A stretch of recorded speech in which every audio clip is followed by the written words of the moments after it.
پوری کی پوری سورہ فاتحہ جو ہے یہ دعا ہے، اور سارا کا سارا قرآن کریم اسی دعا کا جواب ہے کہ ہمیں پتہ ہی کوئی نہیں ہم نماز میں کیا پڑھ رہے ہیں۔ یہ کیسی عجیب بات ہے کہ قرآن کریم جب ہم تلاوت کرتے ہیں اللہ اپنے بندے سے بات کر رہا ہوتا ہے، اور جب ہم نماز پڑھتے ہیں تو بندہ اپنے رب سے گفتگو کر رہا ہوتا ہے۔ پڑھتے ہو نماز میں ایاک نعبد و ایاک نستعین، پھرتے ہو پھر بھی در بدر مشکل کشائی کے لیے، کہ مجھے نہیں پتا تھا کہ مسلمانوں کی جو کتاب قرآن ہے یہ ہماری فوجوں سے بھی زیادہ طاقتور ہو۔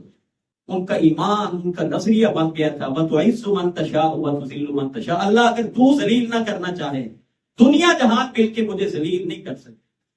اور وہ عزت، وہ غیرت، وہ ایمان، وہ قوت، وہ جلال، وہ ہیبت تھی۔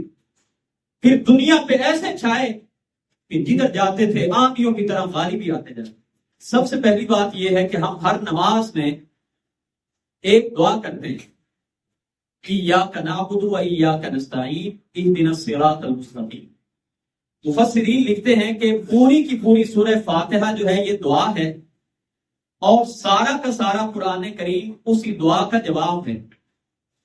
سورہ فاتحہ میں ہم دعا کرتے ہیں، اور سورہ فاتحہ میں دعا کا پہلے ادب بتایا کہ دعا کرنی کیسے ہے، الحمدللہ رب العالمین الرحمن الرحیم، اور اس کے بعد اپنی بندگی کا اظہار کرنا ہے، ایاک نعبد و ایاک نستعین، اور اس کے بعد ہم اللہ سے دعا کرتے ہیں اہدنا الصراط المستقیم، اللہ ہمیں سیدھا راستہ دکھا۔ تو اللہ تعالیٰ نے پورا کا پورا قرآن پاک کسی سورہ پاک کے جواب میں بتا دیا کہ سیدھا راستہ یہ ہے۔ ہر نماز میں ہم دعا کرتے ہیں اہدنا الصراط المستقیم، اللہ سیدھا راستہ دکھا دے۔ اب سیدھا راستہ کون سے ہے؟ تو فرمایا وَمَن یعتصم بِاللَّہِ، جس نے اللہ کو مضبوطی کے ساتھ پکڑ لیا، فقد ہدی الی صراط مستقیم، تو وہ سیدھے راستے کی طرف اس کو ہدایت دے دی۔ اور مفسرین فرماتے ہیں کہ اللہ کو پکڑنے کا مطلب ہے اللہ کی پاک کتاب کو، اللہ کے پاک کلام کو مضبوطی سے پکڑ کے اس نے عمل پیرا ہونا شروع کر دیا، تو یہ سیدھے راستے پہ چل پڑا۔ دوسرے مقام پہ اللہ رب العزت نے فرمایا وَاعْتَصِمُوا بِحَبْلِ اللَّهِ جَمِيعًا وَلَا تَفَرَّقُوا، اللہ کی رسی کو مضبوطی کے ساتھ تھام لو اور فرقوں میں مت بٹو۔ حدیث مبارکہ میں آتا ہے کہ نبی رحمت صلی اللہ علیہ وسلم نے فرمایا کہ ایک رسی آسمان سے زمین کی طرف لٹک رہی ہے، جس کا ایک سرا اللہ کی طرف ہے اور ایک رسی کا سرا مخلوق کی طرف ہے۔ تو اللہ رب العزت فرما رہے ہیں کہ اس رسی کے ساتھ مضبوطی سے جڑے رہو۔ حضرت علی رضی اللہ تعالیٰ فرمایا کرتے تھے کہ اس رسی سے مراد یہ کون سی رسی ہے؟ فرمایا کرتے تھے ھذا حبل اللہ المتین، کہ اس رسی سے مراد یہ قرآن کریم ہے۔ اگر چاہتے ہو کہ اللہ کی رسی کے ساتھ جڑے رہو، مضبوطی سے اس کو پکڑے رکھو، تو اس کا صرف ایک طریقہ بتایا کہ قرآن کریم پر عمل پیرا ہونا شروع ہو جاؤ، اللہ کی رسی کو مضبوطی سے تھامنے والے بن جاؤ۔ قرآن کریم میں ایک اور مقام پہ فرمایا اولئک الذین انعم اللہ علیہم من النبیین، ہم دعا کرتے ہیں صراط المستقیم، اللہ سیدھا راستہ دکھا۔ کون سا سیدھا راستہ؟ صراط الذین انعمت علیہم، اللہ وہ راستہ جن ہستیوں پہ تو نے انعام کیے۔ تو اللہ رب العزت نے فرمایا یہ کون لوگ ہیں جن پر میرا انعام ہوا؟ اولئک الذین انعم اللہ علیہم من النبیین والصدیقین والشہداء والصالحین، جن پر میرا انعام ہوا وہ اللہ کے نبی، نیکوکار، صدیق، شہید اور صالحین ہیں۔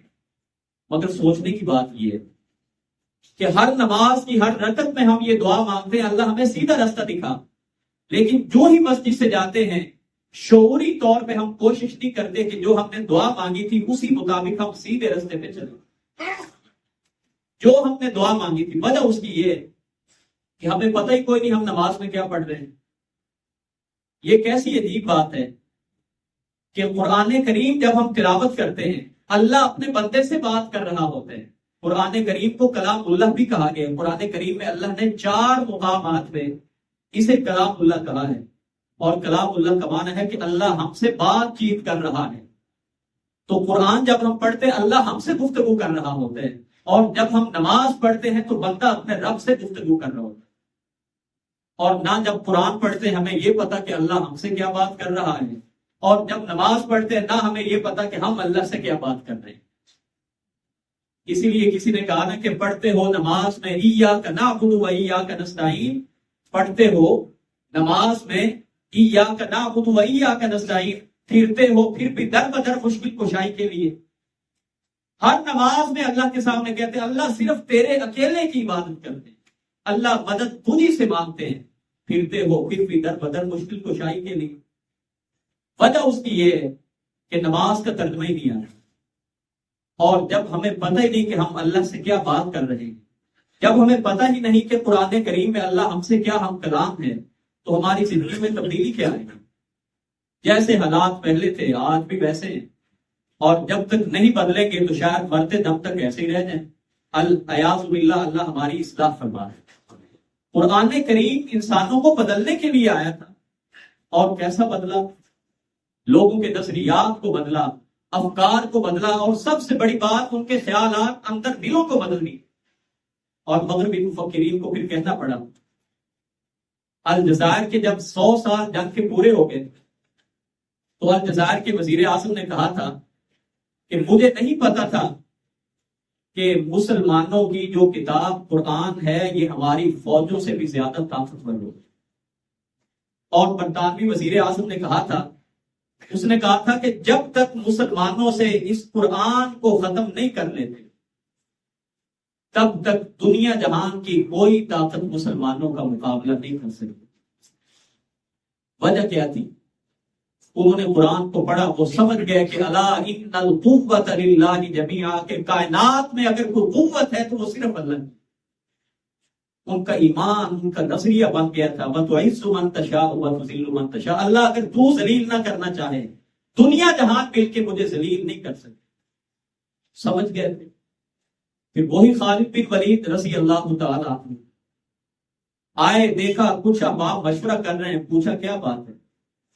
کہنے لگے ایک مار کا پیش آگے ہے، افرادی قوت ہماری کم ہے. کہنے لگے کن سے مقابلہ ہے؟ جی فلاں قوم سے مقابلہ ہے. تعداد کتنی ہے؟ جی 60,000 ہے. کہنے لگے تم سب ادھر رکو، میں اکیلا جاتا ہوں. 60,000 سے لڑائی کرنے کہنے لگے میں اکیلا لڑائی. اور حضرت خالد بن ولید جب ایرانی حاکم وقت کے دربار میں گئے، اس نے بڑی رعونت کے انداز میں کہا تم ہم سے لڑائی کرنے آئے ہو جن کو 2 وقت کی روٹی نہیں ملتی، اور چھپکلی کھانے والی قوم، اور ایسے ببر شیروں کی طرح جاتے تھے سینہ چوڑا کر کے، جانتے تھے کہ جب اللہ کی مدد ہمارے سامنے ہے، ہمارے ساتھ ہے، دنیا کی کوئی طاقت، کوئی بادشاہ ہمیں نقصان نہیں پہنچا سکتا. خالد بن ولید کیا کہنے لگے؟ کہنے لگے ہاں ہاں سنے، ہم نے سنا ہے کہ جو ایرانی ہے نا ان کا خون بڑا میٹھا ہوتا ہے، ہم تمہارا خون پینے آئے. اور وہ عزت، وہ غیرت، وہ ایمان، وہ قوت، وہ جلال، وہ ہیبت تھی.